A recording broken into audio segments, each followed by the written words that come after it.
Selamat siang para netizen dimanapun kita berada, salam inspirasi bagi kita semua ya. Viral lagi Presiden Prabowo Subianto, nampaknya kesileo lidah begitu kan, yang menyebutkan bahwa gaji guru naik 300%. Ternyata yang dimaksud itu adalah hakim.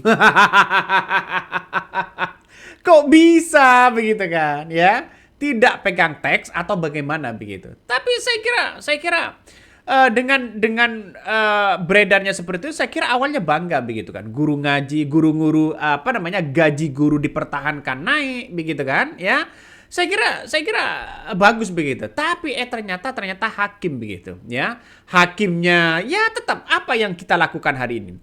Gaji hakim naik, tapi banyak proses hakim korupsi begitu kan. Banyak dugaan-dugaan yang kemudian muncul begitu, para penegak-penegak hukum di situ. Jadi artinya apa? Artinya percuma menaikkan gaji itu, Pak.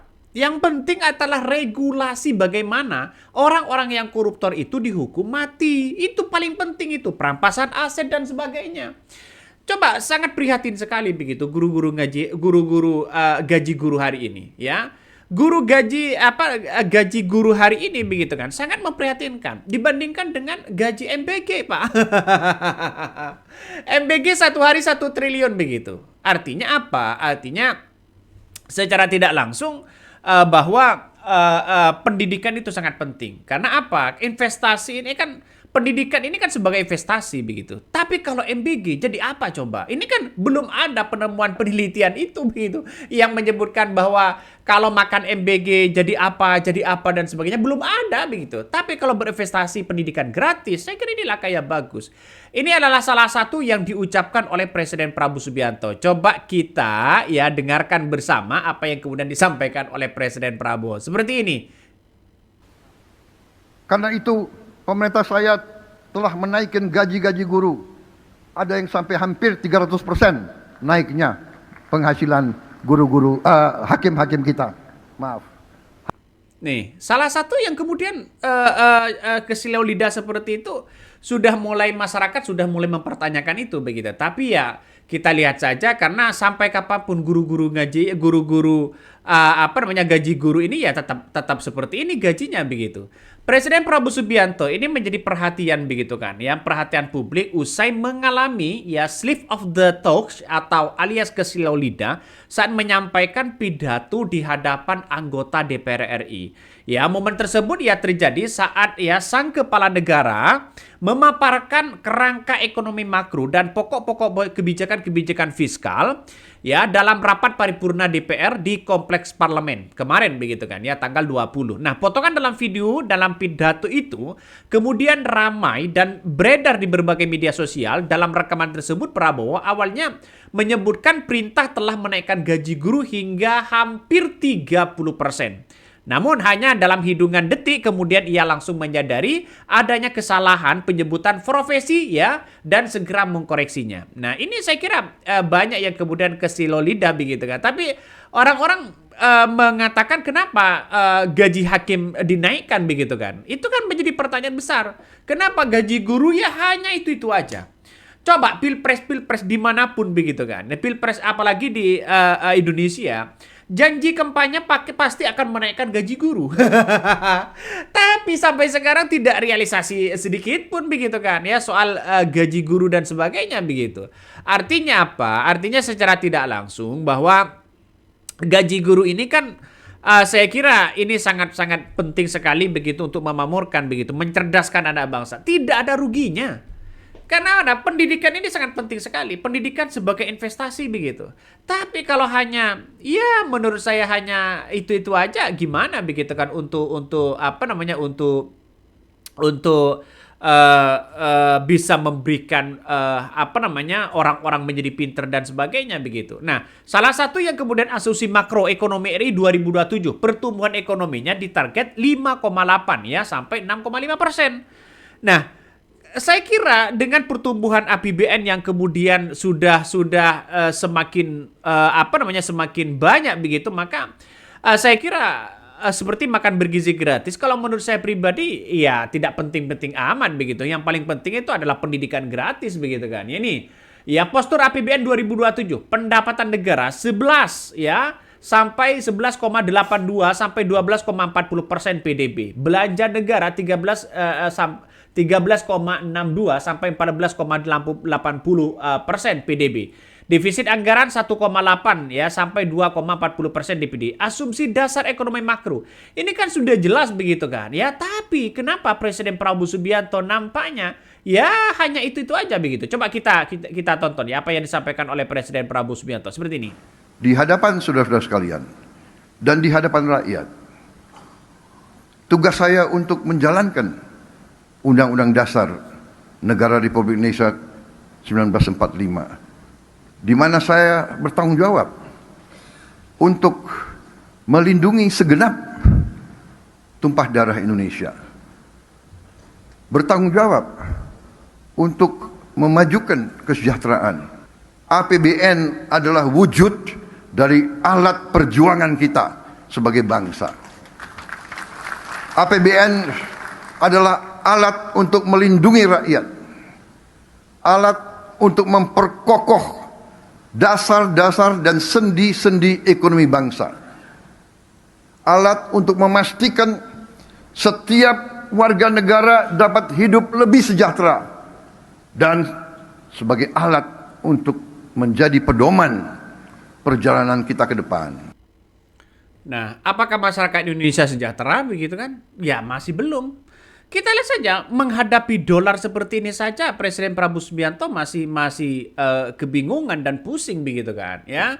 Ya akibat stabilitas politik Presiden Prabowo Subianto ini salah satunya terganggu dengan orang-orang yang kemudian kata Anies Baswedan ya punya koneksi dan kekuasaan. Kenapa? Orang si A misalnya tahu bahwa ini adalah orang-orang yang melakukan korupsi. Masa tidak ditindak walaupun temannya sendiri? Kan itu logikanya. Semuanya itu harus berdasarkan apa yang kemudian kita tindak berdasarkan dengan undang-undang yang ada. Makanya banyak tidak heran ketika banyak kritikan-kritikan dari orang-orang begitu soal bagaimana posisi Presiden Prabowo Subianto saat ini begitu kan ya. Masa tidak tahu kalau ada yang korupsi? Kan itu kan lucu-lucu aman begitu kan ya. Saya masih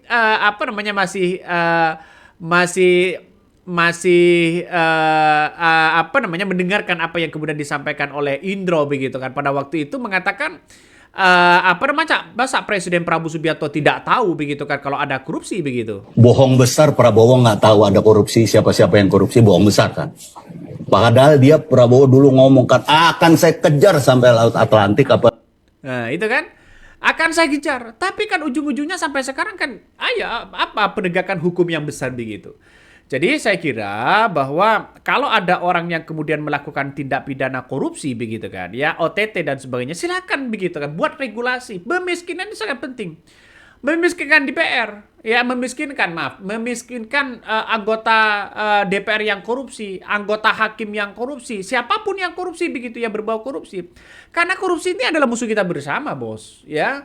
Jadi jangan heran ketika sekarang Presiden Prabowo Subianto berpidato bagus, tapi di lapangan jauh lebih rusak begitu. Kenapa? Mengatakan seperti itu. Ya hukum-hukum yang kemudian punya koneksi, punya jaringan kuat, punya uang banyak, pasti dia menang begitu. Ini kan ngeri-ngeri sedap, ya ngeri-ngeri sedap. Coba kita tonton video Presiden Prabowo Subianto seperti ini.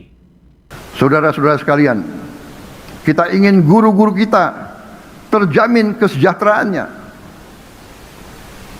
Masa depan suatu bangsa ditentukan oleh kualitas pendidikan yang dapat diberikan kepada anak-anaknya. Kualitas pendidikan ditentukan oleh guru-guru yang berkualitas, guru-guru yang semangat, guru-guru yang gembira, guru-guru yang bisa menjadi contoh bagi generasi-generasi penerus bangsa. Memperbaiki kondisi kehidupan guru harus menjadi prioritas kita. Ekonomi kita harus berpihak kepada rakyat Indonesia seluruhnya.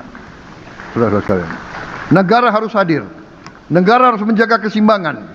Negara harus memastikan pertumbuhan sekaligus pemerataan. Negara harus ambil inisiatif untuk bantu rakyat yang belum mampu, rakyat yang belum berdaya. Pemerintah harus ambil peranan. Amerika Serikat, Jepang, Tiongkok, Korea Selatan juga pernah menjalankan kebijakan-kebijakan strategis dengan peran negara yang kuat pada saat krisis, pada saat kesulitan ekonomi, dan pada saat mereka mulai industrialisasi. Saudara-saudara sekalian, tidak ada negara maju yang tidak unggul dalam memberikan pelayanan publik. Pemerintah harus menjadi pemerintah yang unggul, membantu swasta menciptakan lapangan kerja. Tidak ada negara yang maju kalau pemerintah yang lemah, birokrasi yang lemah. Tidak ada negara maju kalau tidak ada kepastian hukum. Karena itu pemerintah saya telah menaikkan gaji-gaji guru. Ada yang sampai hampir 300% naiknya penghasilan guru-guru, hakim-hakim kita. Maaf, hakim. Itulah tadi ya yang kemudian disampaikan Presiden Prabowo Subianto. Mulai dari ekonomi kita begitu kan. Ekonomi kita sering APBN kita begitu kan, pertumbuhan ekonomi APBN kita 5 sampai 85%, 5,5% maaf ya, inflasinya 1,5% begitu kan. Nah, kalau target pembangunan 2007 begitu kan ya, tingkat kemiskinannya turun menjadi 6% misalnya, pengangguran terbuka 4,3% misalnya, rasio begitu kan ya, turun 0, berapa persen misalnya, indeks modal kemanusiaan, indeks kesejahteraan petani ya, proporsi penciptaan lapangan pekerjaan misalnya begitu sampai 40,81%. Saya kira ini harus ditingkatkan lagi begitu. Karena nyatanya Pak, kalau dolar naik biasanya PHK semakin banyak. Ya, orang-orang perputaran ekonominya semakin kecil. Kenapa? Orang takut membuang uang itu begitu kan, berbelanja itu begitu. Kenapa? Karena dolarnya begitu. Apa-apa ya, Indonesia ini, pemasukan Indonesia saat ini, kebutuhan pokok Indonesia ini bisa impor semua begitu kan. Apa yang tidak tergantung pada impor? Nah, dan impor itulah yang kemudian bayar pakai dolar Pak, bukan pakai rupiah. Coba bayangkan apa yang tidak diimpor di Indonesia saat ini. Yang kita pakai saat ini adalah impor. Mulai dari sandal, mulai dari baju, ya, mulai dari kerudung, mulai dari dasi, mulai dari sepatu, kaos kaki. Nah, itu berupa perpakaian begitu. Apalagi makanan, tahu, tempe, bahan-bahan cabai begitu kan, daging, ya, bahan-bahan mentahnya itu kan impor semua, Pak. Jadi jangan-jangan kita ini bisa dikatakan warga impor. Beli sini impor, beli sana impor begitu kan. Ya, tidak hanya itu, kereta cepat juga impor. Ya, apakah IKN juga impor begitu kan? Ini yang kita lihat hari ini bahwa semuanya serba impor. Coba bayangkan, masyarakat hari ini didesak untuk mengeluarkan, untuk berbelanja sebanyak-banyaknya agar negara tidak Great Depression. Tapi kan pada akhirnya orang-orang kan berpikir juga begitu. Kalau dolar naik apa-apa pasti mahal begitu. Ini yang dikeluhkan oleh masyarakat. Coba kita lihat saja ya. Oke, mungkin itu yang kami sampaikan ya. Tonton terus di channel Honda Podcast Rakyat ini. Jangan lupa di subscribe.